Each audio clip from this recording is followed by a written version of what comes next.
Chapter 1. After being rejected for a job at the textile factory in the old society, I married Calvin and toiled for him in the countryside for a lifetime. Yet, as I became ill from overwork and lay languishing, he smiled as if relieved. It was wrong of me to let Caro replace your job, but having you bear me so many children, I consider that compensation enough. Hearing this, I was so furious that I wished I could crawl out of my coffin. But my children held me down tightly. Mom, look at you, old and useless, only knowing how to farm. You have none of the elegance and intellect of Aunt Carolina. Just rest easy. Dad has us and Aunt Carolina to take care of him. Looking at the hypocritical faces of these people, I breathed my last with a heart full of regret. Opening my eyes again, seeing Calvin trying to please Carolina with the food sent by my parents, I snatched it back. What do you think you are, to deserve my milk and milk candy? 20-year-old Calvin is handsome, but his words are particularly noisy. Why are you stealing Carolina's milk? You're as strong as an ox. What use is it for you to eat it? Quickly return it. Can't you see Carolina is about to cry and faint? I turned a deaf ear, ignoring the stolen Carolina package I was holding tightly. Open your eyes wide and see clearly whose name is on this. Carolina was shocked, her mouth agape, and Calvin also staggered. The two clearly did not expect that the things I had casually handed over to them would be demanded back. Emma, what are you doing? It's just some food. No need to make a scene. If you want me to give you a little more, just say so. Don't slander me, Carolina said as she quickly tore off a corner of the package and casually tossed it into the firewood stove. The flames quickly burned the paper ball clean. I never expected this person to be so shameless. Old grudges intertwined. I rushed forward and slapped him. In the next second, Calvin shoved me hard and shouted, Emma, you are so greedy and cunning. Are you willing to risk your life just to grab a bite to eat? I stood up abruptly, retorting sharply, stop talking nonsense. This was originally my thing. Carolina's dad is just a small workshop manager. She is in the middle at home, unloved by her father and mother. When she was in junior high, she even wore torn pants. How could her parents possibly send her so many good things? If you have the ability to say this is hers, then show some evidence. Seeing me act so unruly, Carolina hesitated and took a step back. Don't say that randomly. How could my parents have thought someone would steal when they sent me things? You suddenly put me on the spot. How could I possibly provide any evidence? As she spoke, her eyes turned red, and the educated youth immediately echoed her. Carolina has long said that her parents are officials at the Beijing machinery factory, and for 2 years in the countryside, she has been able to receive rare food every month. If it's not hers, whose could it be? Emma, what's going on? You're usually quiet, but today you seem to have lost your mind. I stared intensely at Carolina and Calvin, my hatred almost solidifying into something tangible. This is definitely not from Carolina's family. This is from my parents, who are the deputy factory directors at the machinery plant. Calvin's expression changed in an instant. Shock, confusion, and doubt overlapping. In a past life, Calvin always said that since I went to the countryside, I should hide my identity, work hard on development, and not enjoy special treatment just because of my good family background. On the train to the countryside, Calvin helped me chase away a thief, comforting and encouraging me all the way. From then on, I trusted him immensely, which is why I always claimed that my parents were just ordinary workers. He also said that my parents often sent rare items, fearing that I would be targeted for my wealth in the countryside. Whenever I received mail, it was always him who helped me pick it up. Who would have thought that my trust would be met with such hidden malice today? They took my rare food and shared it with other educated youth and villagers to gain a good reputation, while secretly colluding to rob me of my job opportunities, ultimately binding me to the countryside with marriage and children, causing me to toil my whole life in loneliness and die miserably. It's time for us to settle this account. Calvin noticed something was off with me, grabbed the package that Carolina was protecting, and stuffed it into my arms. All right, Emma. I know you've always been jealous of Carolina's good family background. Just consider these things as yours, okay?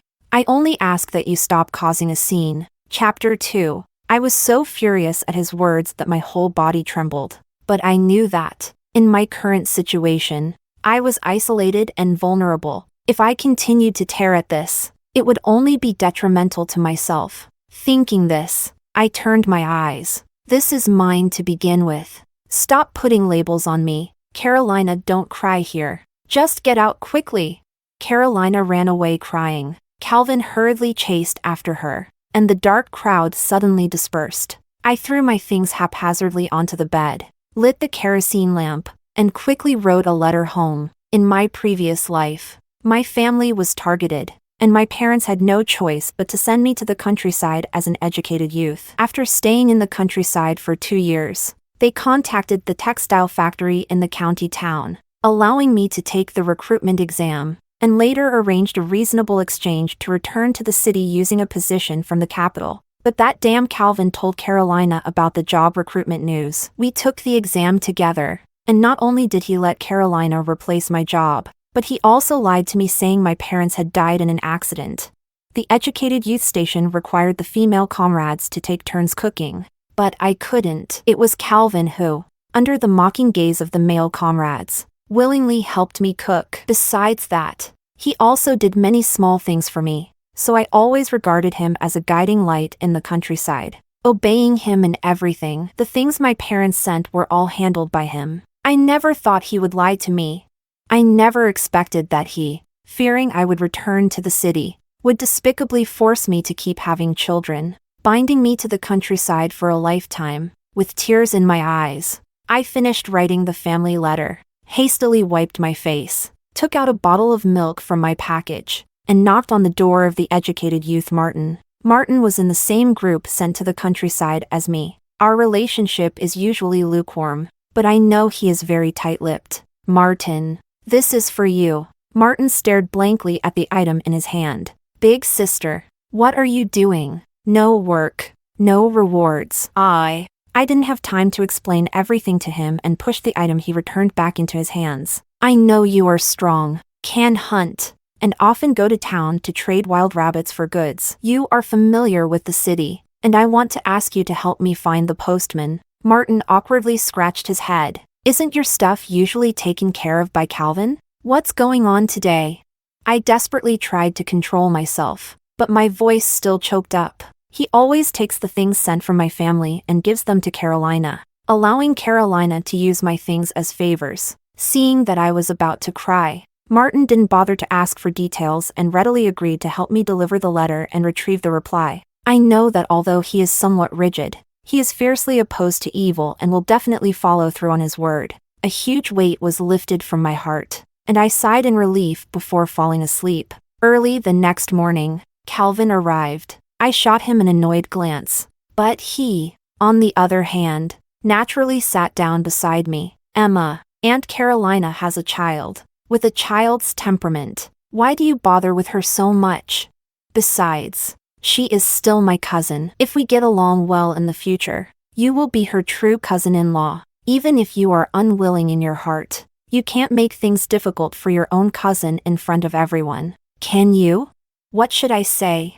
I scoffed inwardly. Being from a prominent family, I only knew Carolina, who was in my class, and I didn't understand Calvin, who was 2 years older than me. I really thought they were cousins. I was being played around by them. I kicked the door open and shouted loudly outside. Really shameless. Running into my room so early in the morning, saying something about wanting to be good with me. I, Emma, am the biological daughter of the factory director. Why should I associate with a destitute person like you?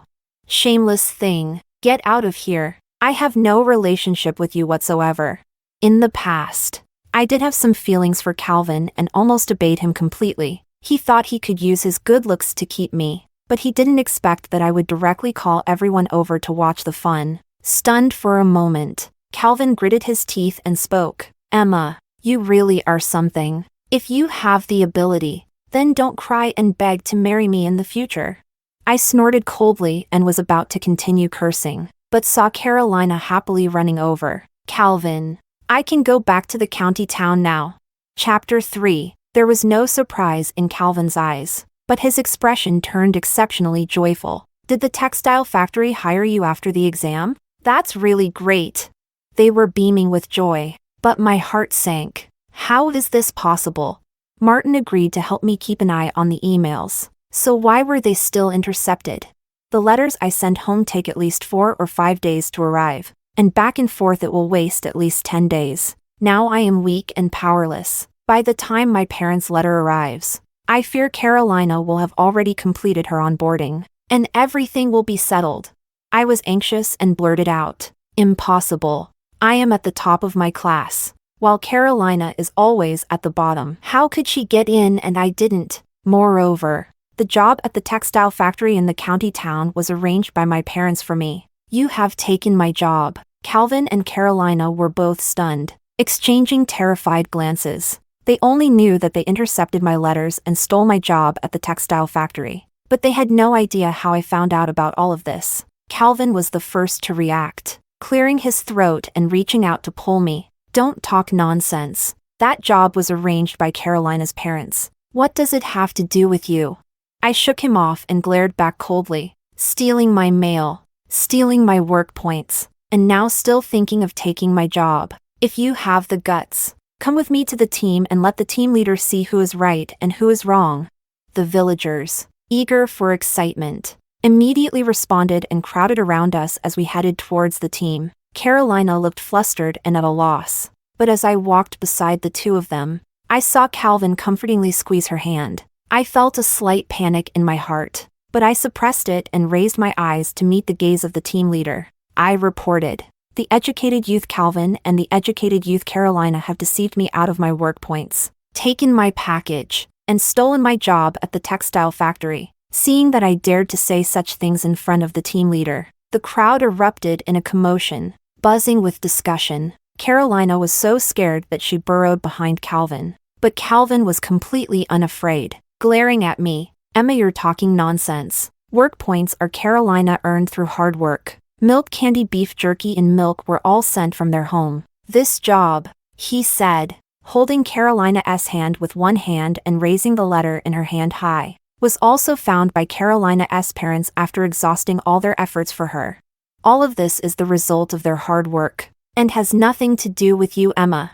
I know it's pointless to talk to Calvin. Such a shameless person. He doesn't influence me at all. And instead, I look towards the team leader. "You know the details of every educated youth's family. I ask you, Carolina's parents are just a small workshop director. How could they possibly arrange a job for Carolina at the textile factory from so far away?" The team leader furrowed his brow, scanning the faces of the three of us. In the end, his gaze surprisingly landed on Calvin's face, and he nodded slightly at him. "Calvin is right. Carolina's job at the textile factory was indeed facilitated by the Wong family. Emma, don't go looking for trouble. Everyone else has left." I was furious, unable to believe that the usually fair team leader would say such a thing knowing our identities. I wanted to argue back, but was drowned out by the villagers' insults. Carolina held Calvin's hand and gave me a smile. "Sorry, jealous Emma, the educated youth. It seems everyone can see the truth. I will report tomorrow. And you, just stay here for the rest of your life." I was so anxious that my eyes turned red, but everyone gathered together, leaving me isolated on the side. Over the years, Carolina has bribed everyone with my things, and now there isn't even one person willing to speak up for me. My brain buzzed, my blood surged, and tears fell uncontrollably. At that moment, a shout suddenly came from outside the crowd. Chapter 4. "What are you all shouting about? Clear the way." With tears in my eyes, I looked up and saw Martin running, drenched in sweat, while not far behind him stood a neatly dressed middle-aged man. As soon as Carolina saw Martin, she immediately raised her voice. "Martin, I got accepted by the textile factory." The man behind Martin pursed his lips and casually glanced at the notice in Carolina's hand. "Are you Emma?" Carolina shook her head in confusion and pointed at me. "She is Emma. Who are you?" "I don't know you." The middle-aged man turned around and nodded slightly at me. "Congratulations. You have been hired by our factory." Calvin's face changed dramatically upon hearing this, and he immediately stood in front of Carolina. "Who do you think you are? How dare you give our Zhang Jiqing spot to someone else? Open your eyes and see clearly. It's written in black and white that the one accepted is Carolina. The onlooking villagers gathered again, pointing at us and continuously speculating. The middle-aged man was completely unfazed as he took the notification letter from Calvin and, with a slight effort, tore it to shreds. Carolina immediately exploded at the sight, desperately trying to pick up the scattered pieces of paper. Calvin was also furious, his face turning pale, and he stepped forward ready to take action. You beast! How dare you do this? Do you know Caro only has this one chance? You will kill her. When Martin saw Calvin getting rough, he immediately stepped in front of the man. Did you ever think about how your collusion to take Emma's spot would ruin her life for good? Calvin stumbled and nearly fell upon hearing this, and Carolina immediately reached out to support him. Don't spread rumors. The team leader has already said that the spot is mine. Watching Carolina's arrogant demeanor, the man behind Calvin stepped forward, locking eyes with the team leader. How would I know that you, the team leader, are in charge of our textile factory's affairs? The team leader looked stunned. Who exactly are you? This is our brigade's business, and it's none of your concern as an outsider. Carolina is inherently stronger than Emma. Don't think that just because you have support, you can take away the opportunity that Carolina worked so hard to secure. The villagers immediately echoed in agreement, nodding their heads. The middle-aged man coldly scanned the room and reached into his Zhongshan suit pocket to pull out a business card. Unfortunately, I am the director of the textile factory. Emma was personally approved by me for hiring. As for Carolina, I haven't heard of her. Suddenly, the surroundings fell silent, only to erupt into astonishing discussions. Did Carolina really steal Emma's spot? With Carolina's privileged background, how could she possibly lose a position at a textile factory to Emma? But the factory director came in person. How could it be fake? Carolina turned pale and nearly fell to the ground, while Calvin quickly caught her in his arms. Caro, don't worry. Maybe there's been some kind of mistake. I couldn't care less about their affectionate display, and I bowed deeply to the factory director. Thank you for coming. Otherwise my spot would really have been taken by Carolina. The factory director looked at me with a reassuring nod and patted my shoulder heavily. Emma, you did well. Remember to send my regards to your parents when you get back. I hastily wiped my tears and nodded repeatedly. At this point, the villagers' gazes towards me had completely changed. Emma said her parents are the deputy directors of the machinery factory. Could it really be true? If that's the case, then Carolina and Calvin must be lying. Carolina wanted to argue, but in front of the factory director, she stammered and couldn't say a word. Calvin nervously pulled me aside and whispered, Emma, your parents are so capable. You will have plenty of opportunities in the future. Why compete with Caro? Let's just consider this as us owing you one. Talk to the factory director and give the position back to Carolina. I promise I will marry you in the future, okay? I pressed my lips together and said nothing, while Calvin was anxiously pacing back and forth. You should agree quickly. The factory director can't wait any longer. Chapter 5. Carolina looked at me with tearful eyes and began to sob. Emma, we've always been helping you. Can't you help me just this once? As long as you give this opportunity to me, I am willing to let you have Calvin. I smiled upon hearing this and looked at everyone. Oh, let it be mine? Aren't you cousins? I've never heard of a cousin who can give up her cousin's marriage. So you were actually planning to marry within the family? Carolina pouted and cried loudly. No, Calvin is just taking care of me more. We are not relatives. Sister Emma, the factory director cares for you so much. As long as you speak up, he will definitely agree. I beg you. Calvin looked full of hope, while the factory director and Martin looked very serious. Under the scrutiny of countless gazes, I raised a smile. Why should I give it to you? Is it because you want to steal my identity, or because you take my things to gain a good reputation for yourself? Carolina, you deserve to rot in the countryside for the rest of your life. You worthless piece of trash that no one loves.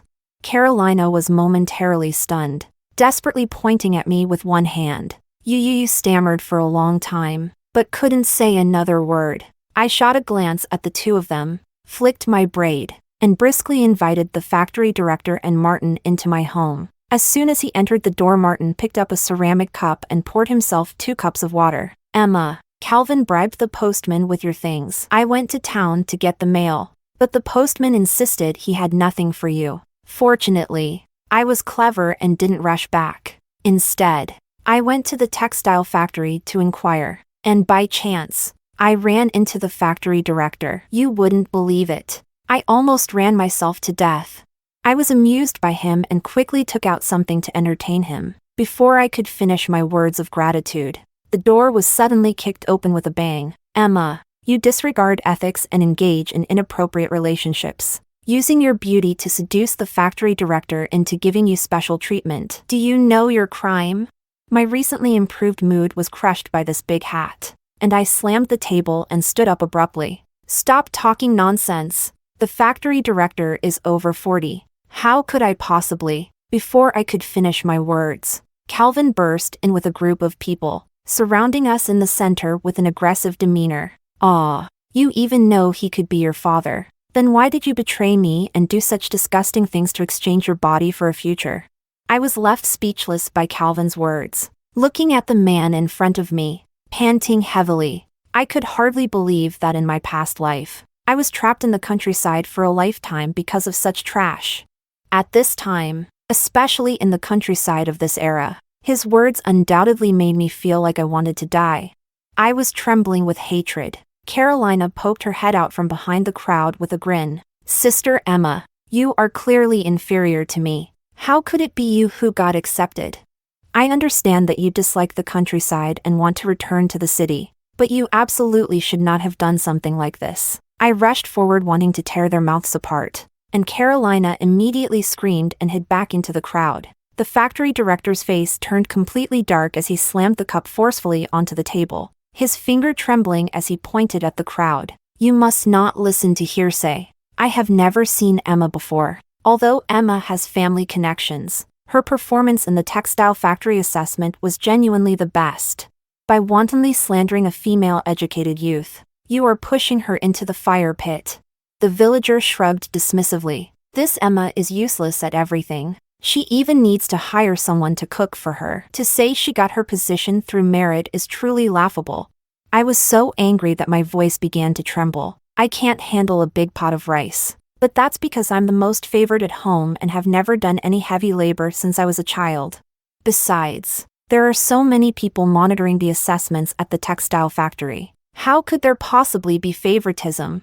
Chapter 6. Calvin gave me a sarcastic smile, gently lowered his head, and leaned into my ear. "Emma, if you want to blame someone, blame yourself for being so clueless. If you had just let Carolina have the position, I could have spoken well of you, but not only did you refuse, you also publicly slandered her, making it impossible for her to save face. So you can't blame us for being ruthless. We can't go back. You can forget about going back for the rest of your life." Without a second thought, I slapped that malicious face twice. "You worthless things. Is this the only despicable means you have to slander others? All right, since you want to tear off the mask, then tell me. I have never left the village except to go to town for exams. What kind of private affair could I possibly have with the factory director?" Carolina looked pitiful, but her words were deadly. "I remember clearly that day of the exam. You were the last one to come back, and the whole village knew. You weren't thinking of causing trouble back then, were you?" Hearing her say that, I suddenly turned my anger into joy. That day I did come back a bit late, but Carolina, it was Calvin who asked me to go to the far east of the town to help you buy snowflake cream. After saying that, I quickly pulled out the snowflake cream and the receipt from the cabinet, slamming them down on the table with a bang. Fortunately, the sister from the supply and marketing cooperative gave me a receipt at that time. Otherwise, I really wouldn't have been able to explain myself. Calvin was momentarily stunned. He had been whispering in my ear for a long time, begging me to help him prepare a surprise for Carolina. In every word, it's all about Carolina liking snowflake cream. I was also blinded by my own desires, and right after the exam, I walked back to prepare for him in advance. I never expected that such a small time difference would be used by them as an excuse to slander me for having inappropriate relationships with the opposite sex. These two beasts with human faces and animal hearts have such malicious intentions. Looking at the time on the receipt, everyone fell into a strange silence. Calvin clenched his fist in resentment and sighed. Emma, don't get me wrong. I just care too much about you. I like you, and I'm afraid you might secretly like someone else. This is all a misunderstanding. I showed no mercy and fought fiercely. Misunderstanding? You sneak into Carolina's place every midnight. Why didn't you call it a misunderstanding then? Calvin was beaten into submission by me. Carolina quickly came to intervene. My subordinates showed no mercy, and only after venting their anger did they relent. Now, the villagers' gaze towards me has finally changed. Well, Carolina spoke so convincingly that I thought Emma really had gone off the rails. After all this fuss, it turns out that's what happened. Carolina, do you still have any shame? After working so hard to finish the exam, they even went to prepare a gift for you. This jar of snowflake cream is worth 2 months of work points. Not only are you ungrateful, but why are you also throwing dirt on their reputation? And you, Calvin, what are you running to Carolina's room for every night? You all lied, but Emma didn't lie. Even I have caught you. In the past, you said you were cousins, and that was fine, but you have no familial relationship at all. The situation suddenly reversed, and the two were shouted at, being pointed at their noses. Carolina was indignant, crying and pretending to be pitiful, but she forgot that even if she had bribed them with food, in this isolated village of this era, people still looked down on those who engaged in promiscuous relationships. Calvin and Carolina were soon kicked out. I wanted to send off the factory director, but he exchanged a glance with Martin and said it was too late, suggesting we find an empty house in the village to stay for the night. I was afraid of bringing a bad influence to the factory director and tried to persuade him a bit more, but he insisted on staying. I felt grateful and didn't press him further. The villagers felt both guilt and respect for the factory director, and quickly set to work helping him find a place to stay. Little did they know that the place where the factory director was staying caught fire that very night. Chapter 7. The yard was piled high with firewood that everyone couldn't bear to part with. The fire, fueled by the wind, quickly engulfed the entire house. I was awakened by the sounds of everyone trying to put out the fire, and seeing the flames grow fiercer. I immediately wanted to rush inside. Factory director, are you still inside? Say something. How could it possibly catch fire like this? The villagers held me back, advising me that going in was a dead end. But at this moment, my heart felt as if it were being roasted over a fire. He came to save me. How could I just watch him perish in the flames? I was being pulled by a group of people, crying out in despair. Calvin and Carolina looked at my miserable state and burst into laughter. Emma, you really are out of luck. So what if you got accepted? What does it matter to be innocent? Now that the factory director is gone, your evidence of acceptance is also gone. I want to see if you can ever turn your life around. My heart trembled as I looked at the two. There has never been a fire in the village. How could it happen today? And of all places, at the factory director's home? If you say these two are innocent, I absolutely do not believe it. It was you who did it. You were jealous that I could work, so you ruthlessly killed the factory director. You two murderers. I want you to go to hell and pay for your crimes. Both of them wore smiles that were impossible to conceal. This time you have no evidence, so don't even think about slandering me. Emma, aren't you just relying on your family's connections? But so what? If you don't let me go, I'll make sure you never get out for the rest of your life. I was so angry that my vision blurred, and I almost fainted. How can a person be so malicious and shameless to this extent? You are killing people. Calvin smirked with a hint of sarcasm. You have no evidence, so don't make baseless accusations and stop gossiping. Emma, now no one can help you. You can't get out. I was furious, screaming as I charged at the two. At that moment, two voices rang out from the crowd. Calvin, Carolina, you have such cruel methods. This time you miscalculated. It's you who can't get out. Listening to this familiar sound, everyone stopped their actions and turned to look. Outside the crowd, in the firelight, Martin was protecting the factory director. Standing there safely, Carolina let out a startled scream and stumbled to the ground. Calvin immediately reached out to cover her mouth. What the hell? It's a good thing the factory director is still alive.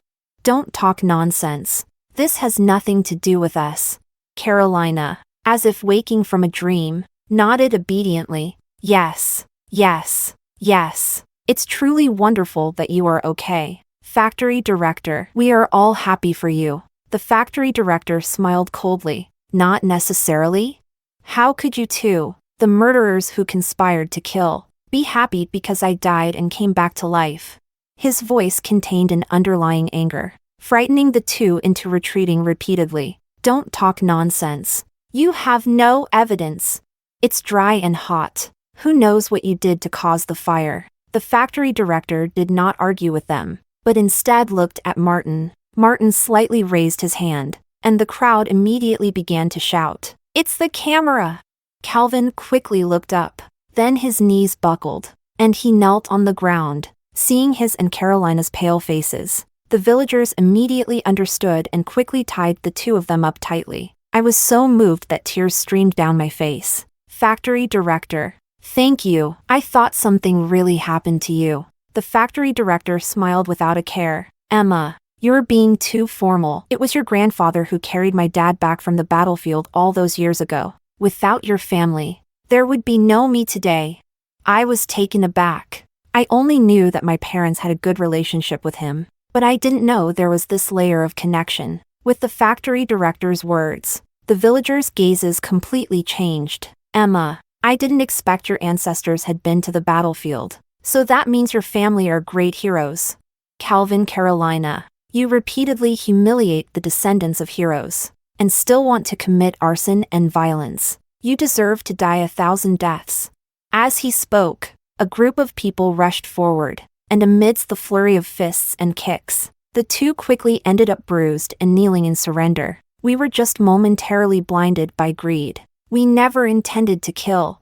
I beg you to spare my life. This was all instigated by Carolina. She was jealous of Emma and urged me time and again to sabotage things. Calvin, how can you shift the responsibility onto me? It was you who said Emma was naive and easy to deceive, and that you would only agree to be with me if I used her as a stepping stone. The two of them began to blame each other and ended up fighting. Carolina's nails scratched Calvin's face, and Calvin's fist struck unhesitatingly towards the back of Carolina's head. Watching the grim expressions on their faces, I sighed. In the previous life, you committed numerous wrongs, using all means to deceive and trick, ultimately shamelessly resorting to having children continuously to keep me trapped in the countryside. I thought you two were so loving, but now that the truth is out, how can it be so lively with fighting? Indeed, evil people have their own nemeses. Heaven has eyes, and karma is cyclical.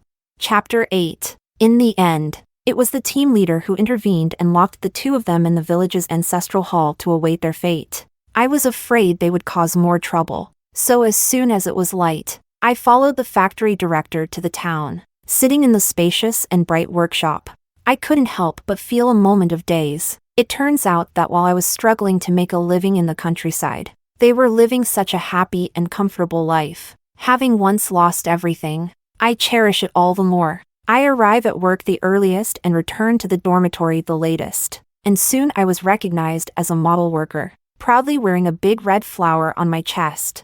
Not long after, my parents took a long vacation and came to the town in person. Seeing their still dark hair, tears streamed down my face. In the last life, Calvin, fearing that the truth would be exposed, deceived me with a letter saying that my parents had died unexpectedly, and then told my parents that I had died from poisoning after eating something wrong. It's pitiful that our family of 3 didn't even get to see each other for the last time. My heart was in turmoil. After recounting my experiences during this time, my parents slammed the table in anger, their fury reaching a boiling point. I know that Carolina's father's position as the workshop director is likely to be lost this time. Sure enough, it wasn't long before I received the notice that Carolina's father had been demoted. Not only that, even the team leader was found to have accepted bribes and engaged in corruption, and was directly dismissed.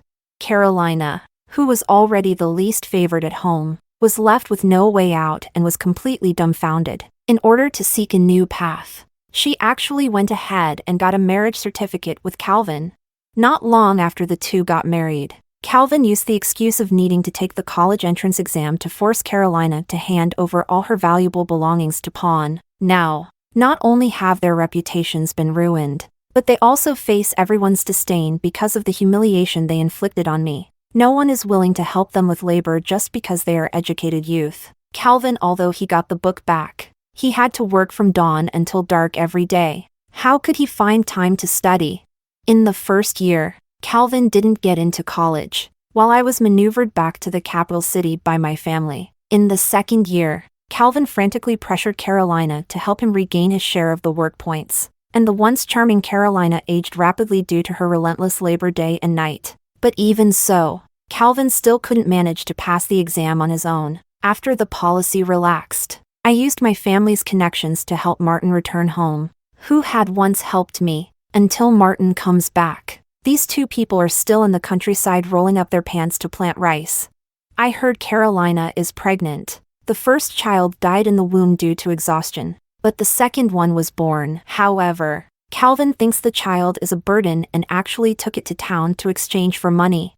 As I listened to Martin's account, I couldn't help but get goosebumps. Even a tiger does not eat its cubs. In my previous life, if I hadn't protected my children, they would have likely met a similar fate. But I exhausted myself for my children, and in the end, they just laughed as I departed from this world. There's nothing to reminisce about. After experiencing 2 consecutive shocks, Carolina gradually became a bit unhinged. She sometimes laughed heartily, and at other times cried loudly. I heard she always looked for someone to talk to in the fields, saying that in her past life she got a job at the textile factory and even brought Calvin in. They said the two deceived me, living as wild mandarin ducks for a lifetime. She also said that all the wild rabbits I caught by hand Calvin were taken back to town for her enjoyment. The coat I made from the collected furs made her the envy of all the women in town. She said a lot, but everyone thought it was a madman rambling. I listened so intently that my nails dug into my flesh.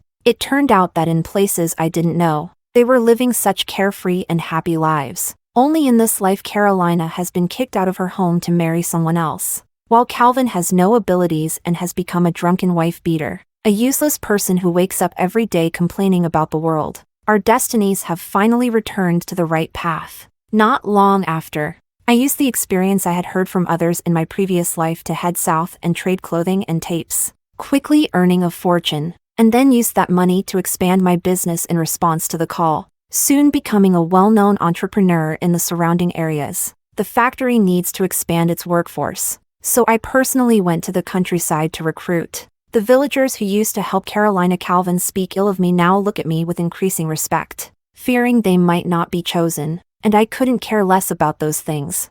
I just let them rely on their own abilities. After selecting the people, I crouched down and squeezed into the red flag sedan, just about to close the door when a force suddenly stopped me. Looking up, I saw that the person approaching was covered in dirt, almost unrecognizable as a human. He hunched over and trembled as he spoke to me. "Emma, I am Calvin.